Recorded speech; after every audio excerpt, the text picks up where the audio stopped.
வருமான வரித்துறை சார்பிலிருந்து என்னென்ன வாதங்கள் முன்னதாக முன்வைக்கப்பட்டிருந்தன? வருமான வரித்துறை சார்பில் வாதங்களை முன்வைக்கும் பொழுது, அதாவது 6 மாத காலத்துக்குள்ளாகவே அதாவது உத்தரவு பிறப்பிக்க வாய்ப்பு இருக்கிறது. ஆனால் அதன் அடிப்படையில் தான் நாங்கள் உத்தரவு பிறப்பித்துள்ளோம். அது மட்டுமல்லாமல் வருமான வரி சட்டப்படி வருமானத்தை கணக்கில் வராமல் அவர் மறைத்திருந்ததன் காரணமாகத்தான் நாங்கள் அபராதத்தை விதித்திருந்தோம். ஆகவே நாங்கள் அபராதம் விதித்து சரியானதுதான். விஜய் இதுக்கு எதிராக தொடர்ந்த வழக்கை தள்ளுபடி செய்ய வேண்டும் என்று அவர் தரப்பில் வாதிட்டார்கள். ஆனால் விஜய் தரப்பிலோ 2019ஆம் ஆண்டு ஜூன் மாதத்துக்கு முன்னதாக உத்தரவு பிறப்பித்திருக்க வேண்டும். அவ்வாறு பிறப்பிக்காமல் 2022ஆம் ஆண்டு உத்தரவு பிறப்பித்துள்ளதாக விஜய் தரப்பில் வாதங்களை எடுத்து வைத்து அந்த வருமானத்துறை கொடுத்த அந்த அபராத தொகையை தள்ளுபடி செய்ய வேண்டும் என்று கேட்டுதான் விஜய் தரப்பில் வாதிடப்பட்டது. வேதவள்ளி, மனு தள்ளுபடி செய்யப்பட்டிருக்கும் நிலையில இந்த 1,50,00,000 ரூபாயை செலுத்துவதற்கு கால அவகாசம் ஏதேனும் அளித்திருக்கிறார்களா?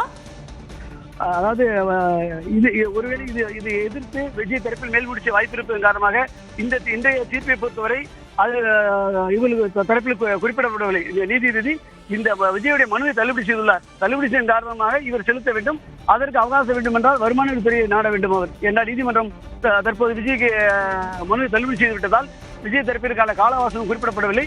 என உடனடியாக ஒன்று இந்த அபராதத்தை செலுத்துவார்கள், இல்லை என்றால் மேல்முறையீட்டுக்கான வாய்ப்பு இருக்கிறது, மேல்முறையீடு செய்யும் வாய்ப்பு இருக்கிறது. வேதவள்ளி.